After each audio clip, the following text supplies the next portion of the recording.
नमस्कार दोस्तों, मेरा नाम है ओमी और आपका स्वागत है मेरे YouTube चैनल मेडिफैक्ट में। दोस्तों, मेरे चैनल को आप ज़्यादा से ज़्यादा सब्सक्राइब करें और बेल आइकन को दबाना ना भूलें ताकि मेरे लेटेस्ट वीडियो आपको प्राप्त होते रहें। धन्यवाद।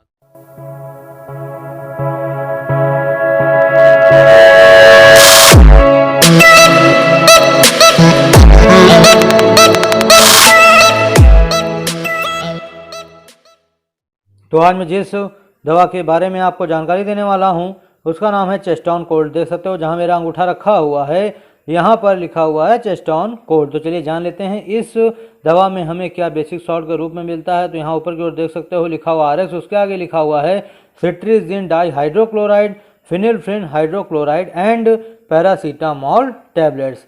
अब हम बात करेंगे इस दवा के यूजेज के बारे में, यानी कि मैं आपको यहाँ पर बताऊंगा कि इस दवा का इस्तेमाल करके आप किन किन प्रकार की बीमारियों से छुटकारा पा सकते हो। तो सबसे पहली जो बीमारी है वह है, अगर आपको जुखाम हुआ है तो उस समय आप इस दवा का इस्तेमाल कर सकते हो। अगर आपको कई दिनों से सूखी खांसी आ रही है तो उसमें भी आप इस दवा का इस्तेमाल कर सकते हो। साथ ही साथ अगर आपको किसी प्रकार की एलर्जी हुई है, अब मैं आपको यहाँ पर एलर्जी बता देता हूँ कि रनी नोज़ ये एक प्रकार की एलर्जी है। अगर आपको भी एलर्जी हुई है तो उस समय आप इस दवा का इस्तेमाल कर सकते हो। अब मैं आपको कुछ थोड़ा सा बता देता हूँ। रनी नोज़ एलर्जी में होता है कि हमारी जो नाक है वह बहा करती है पूरे दिन। तो अगर आपको भी ये रनी नोज़ की एलर्जी है तो उस समय आप इसका इस्तेमाल कर सकते हो। साथ ही साथ अगर आपका स्टफ़ी नोज़ में हमारी ये होती है कि नाक भरी रहती है और ये बंद रहती है, अगर आपको भी स्टफ़ी नोज़ हुई है तो उस समय आप इस दवा का इस्तेमाल कर सकते हो, इससे लाभ उठा सकते हो। साथ ही साथ अगर आपको स्नीजिंग की एलर्जी में होता यह है कि आपको लगातार कम से कम 10-12 छींकें आती हैं। अगर आपको भी स्नीजिंग की एलर्जी है तो उस समय आप इस दवा का इस्तेमाल कर सकते हो। साथ ही साथ इसका प्रयोग आप वाटरी आइज, यानी कि अगर आपकी आंखों में पानी आता है तो उस समय भी आप इसका इस्तेमाल कर सकते हो। और इसका इस्तेमाल आप बुखार में भी कर सकते हो, यानी अगर आपको फीवर है, और इसका इस्तेमाल आप दर्द निवारक यानी कि पेन रिलीफ के लिए भी कर सकते हो। तो मैं आपको यहाँ पर एक एडवाइस देना चाहता हूँ कि आप इन सभी बीमारियों में इस चेस्टोन कोल्ड टैबलेट का इस्तेमाल करने से पहले अपने नज़दीकी डॉक्टर से सलाह ले लें, संपर्क कर लें, इसका डोज एडजस्टमेंट जान लें, उसके बाद ही आप इस टैबलेट का सेवन करना स्टार्ट करें। क्योंकि हर एक पेशेंट की जो डोज एडजस्टमेंट होती है वह अलग अलग होती है और उसको यहाँ से बताया नहीं जा सकता है। जो उसकी डोज एडजस्टमेंट होती है उसकी बीमारी को देख करके दी जाती है। तो अब हम बात करेंगे इस चेस्टोन कोल्ड टैबलेट के पैकिंग के बारे में। तो जैसा कि आप देख सकते हो कुछ इस प्रकार के सिल्वर कलर के पत्ते में आती है, ये बैग में होता है और ये कुछ इस प्रकार से आती है जिसमें आपको टैबलेट जो मिल जाती है, देख सकते हैं व्हाइट कलर की इसमें आपको टैबलेट मिलती है। और एक चीज़ बता देता हूँ, यहाँ पर देख सकते हैं लिखा हुआ है पत्ते पर चेस्टोन कोल्ड। अब हम बात करेंगे इसमें मिलने वाली क्वांटिटी की। तो इसमें 10 टैबलेट आपको मिल जाती हैं, यहाँ पर आप देख सकते हो। और वो कितने रुपए मिलेंगी चलिए अब मैं आपको यहाँ पर दिखा देता हूँ और बता देता हूँ। तो यहाँ देख सकते हैं लिखा हुआ है MRP ₹39 for inclusive of all tax, यानी 10 टैबलेट का आपको यहाँ पर 40 रुपये देना होगा। इसके बाद मैन्युफैक्चर डेट की बात कर लेते हैं। तो दिसंबर 18 में बनी है, इसमें नवंबर 2020 में, यानी 2 साल इसमें आपको मिल जाते हैं। इस बीच आराम से रख करके इसका इस्तेमाल आप कर सकते हैं। अब हम बात करने वाले हैं इसमें मिलने वाले कॉम्पोजिशंस के बारे में। तो मैं आपको यहाँ पर पहले बताना चाहूँगा कि जो अभी मैंने आपको यहाँ बेसिक सॉल्ट बताया है वही आपको यहाँ पर कॉम्पोजिशन के रूप में मिलता है। तो उससे पहले यहाँ देख सकते हैं लिखा हुआ है quick relief from cough and cold, जैसे मैंने आपको पहले बता दिया इसके यूजेस में। अब यहाँ देख सकते हैं लिखा हुआ है ईच अनकोटेड टैबलेट कंटेन्स। तो यहाँ पर आप देख सकते हो। मैं आपको एक चीज़ और बता देना चाहता हूँ कि ये जो चेस्टोन कोल्ड है ये डी कोल्ड की जगह पर आई है। यहाँ देख सकते हैं लिखा हुआ है डी कोल्ड, तो इसका इस्तेमाल आप डी कोल्ड की तरह भी कर सकते हैं। तो यहाँ देख सकते हैं सिट्रीजिन यहाँ पर दे रखा है, डाईहाइड्रेट है 5 mg दे रखा है। फिर उसके बाद यहाँ पर फिलिप्पिन हाइड्रोक्लोराइड IP दे रखी है 10 mg। और उसके बाद देख सकते हैं पैरासीटामोल IP है 325 mg। फिर उसके बाद डोजेज दे रखा है डायरेक्टेड बाय द फिजिशियन, जैसे मैंने आपको पहले ही बता दिया है। फिर उसके बाद देख सकते हैं store in a cool and dry place. फिर उसके बाद अब यहाँ पर देख सकते हैं मार्केटेड बाय सिप्ला लिमिटेड, जो इसको यहाँ पर इंडिया में बेचती है वह सिप्ला कंपनी है, बहुत ही जानी मानी कंपनी है और इसके कई सारे प्रोडक्ट मार्केट में अवेलेबल हैं। अब यहाँ देख सकते हैं लिखा हुआ है keep out of reach of children, यानी कि जितनी भी प्रकार की दवाइयाँ हैं उनको आपको बच्चों की पहुँच से दूर रखना है।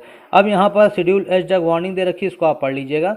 इसके बाद यहाँ पर कुछ चीज़ें मैं आपको दे देता हूँ, यहाँ पर देख लीजिए, बहुत छोटी छोटी लिखी है, मैं आपको बता देता हूँ। तो यहाँ लिखा हुआ है taking more than daily dose of paracetamol, यानी कि अगर आप इसका बहुत ज़्यादा पैरासीटामोल का प्रयोग करते हो रोज़ाना तो ये आपको हार्म पहुंचा सकती है। देख सकते हैं लिखा हुआ may cause serious liver damage, ये आपके जो लीवर है उसको डैमेज कर सकती है। और उसके बाद अगर आपको अगर लीवर डैमेज करेगी तो आपको किसी प्रकार का एलर्जिक रिएक्शन देखने को मिल सकता है। यहाँ पर सारे एलर्जिक रिएक्शन दे सकते हैं लिखा हुआ है, जैसा कि आपका माउथ और थ्रोट में डिफ़िकल्टी हो सकती है, ब्रीथिंग वगैरह में, या आपको रैशेस वगैरह निकल आ सकते हैं, या आपका मुंह सूज सकता है, स्वेलिंग वगैरह आ सकती है। ये सब यहाँ पर आपको दे रखा है, तो इसलिए आप बिल्कुल भी इसका ओवरडोज ना करें। जिस प्रकार से आपके डॉक्टर आपको बताएं उसी प्रकार से आप इसको लें। अब यहाँ पर एक चीज़ देख सकते हैं लिखा हुआ है न्यू फार्मूले पे है, ये जो आपकी ये चेस्टॉन कोल्ड है ये न्यू फार्मूले पर बनी हुई है, यहाँ देख सकते हैं लिखा हुआ है। अब हम बात करेंगे इस चेस्टॉन कोल्ड टैबलेट के साइड इफ़ेक्ट्स के बारे में। तो मैं आपको यहाँ कुछ साइड इफ़ेक्ट्स के सिम्टम बताने जा रहा हूँ, उन्हें आप याद रखिएगा। और अगर आपको ये साइड इफ़ेक्ट्स के सिम्टम देखने को मिलते हैं तो आप इस दवा को लेना बंद कर दें और तुरंत अपने नज़दीकी डॉक्टर से सलाह लें, संपर्क करें। सबसे पहला है वॉमिटिंग, दूसरा है डिजीनेस। वॉमिटिंग में बता देता हूँ कि अगर आप इस टैबलेट का सेवन करें हैं उसके बाद अगर आपको उल्टियाँ आना शुरू हो जाती हैं तो आपको साइड इफ़ेक्ट कर गई है। डिजीनेस में अगर आपको चक्कर आने लगे हैं, अगर इस दवा को खाने के बाद अगर आपको चक्कर ऐसा महसूस होता है तो आप बिल्कुल भी इसको ना छुएं ना खाएं बिल्कुल भी। इसके बाद अगर आपने इस दवा का सेवन किया और सेवन करने के बाद ही आपको आधे घंटे के अंदर या 1 घंटे के अंदर अगर आपको उल्टी जैसा महसूस होने लगे तो उस समय भी आप इसको बिल्कुल खाना छोड़ दीजिए, साइड इफ़ेक्ट का सिम्टम है। और इस दवा को खाने के बाद अगर आपको थकान ऐसा महसूस हो तो भी आप समझ जाओ कि आपको ये किसी कारण से साइड इफ़ेक्ट कर गई है। और अगर इसको खाने के बाद हेडेक होने लगे तो भी आपको ये साइड इफ़ेक्ट का सिम्टम है। और इसको खाने के बाद अगर आपका मुंह सूखने लगे या गला सूखने लगे तो भी आप समझ जाओ कि ये जो चेस्टॉन कोल्ड टैबलेट है ये आपको किसी कारण से साइड इफ़ेक्ट कर रही है। तो अगर आपको ये साइड इफ़ेक्ट सिम्टम देखने को मिलते हैं तो इसको लेना बंद कर दें। अब मैं आपको यहाँ पर कुछ प्रिकॉशंस यानी कि सावधानियाँ बताने जा रहा हूँ, उन्हें आप बहुत ध्यान रखिएगा। जो कि यहाँ पे मैं जो आपको सावधानियाँ बताता हूँ इनको आप ज़रूर से ज़रूर याद रखिए जब आप इस चेस्टॉन कोल्ड टैबलेट का सेवन करने जा रहे हो। तो सबसे पहली जो है वह है कि अगर आप महिला हैं और अगर प्रेग्नेंट महिला हैं तो उस समय आप इस चेस्टॉन कोल्ड टैबलेट का इस्तेमाल नहीं कर सकती हैं। अगर आप इसका इस्तेमाल करना भी चाहती हैं, मान लीजिए अगर आपको बहुत ज़्यादा ज़रूरत पड़े तो पहले अपने नज़दीकी डॉक्टर से सलाह ले लें, संपर्क कर लें, उसके बाद ही आप इसका सेवन करना स्टार्ट करें। अगर आप बिना संपर्क किए अपने डॉक्टर से लेती हैं तो आपके बच्चे को या आपको दिक्कत हो सकती है। अब दूसरी जो है हमारी प्रिकॉशंस यानी सावधानी है वह है ब्रेस्ट फीडिंग के ऊपर। यानी कि अगर आप माँ हैं और अपने बच्चे को ब्रेस्ट फीडिंग कराती हैं यानी दूध पिलाती हैं तो उस समय आप इसका सेवन कर सकती हैं, इसको सेफ माना गया। लेकिन उससे पहले आप एक बार अगर डॉक्टरी सलाह ले लें तो आपके लिए और आपके बच्चे के लिए ज़्यादा बेटर साबित होगा। अब उसके बाद जो हमारी है किडनी डिजीज़ अगर आपको है ये या लीवर डिजीज़ है तो किडनी डिजीज़ में आप इसका बिल्कुल भी इस्तेमाल नहीं कर सकते हो। करना भी चाहते हैं तो पहले अपने नज़दीकी डॉक्टर से सलाह ले लें, संपर्क करें, उसके बाद लें। और अगर आपको लीवर डिजीज़ है तो उस समय आप इसको ले सकते हैं लेकिन बहुत ही लिमिट डोज में, जैसा कि मैंने आपको बताया। तो दोस्तों यहाँ पर मैंने आपको संपूर्ण जानकारी दे दी है इस चेस्टॉन कोल्ड के बारे में। अगर आपको किसी भी प्रकार के सवाल हो इस दवा को लेकर के तो आप इस वीडियो के कमेंट बॉक्स में जा करके अपना कमेंट लिख के छोड़ दें, मैं आपके हर एक कमेंट का जवाब दूंगा। तो दोस्तों यदि आपको मेरी ये वीडियो पसंद आई हो तो इसे लाइक करें, शेयर करें, कमेंट करें और मेरे चैनल को सब्सक्राइब कर लें। धन्यवाद।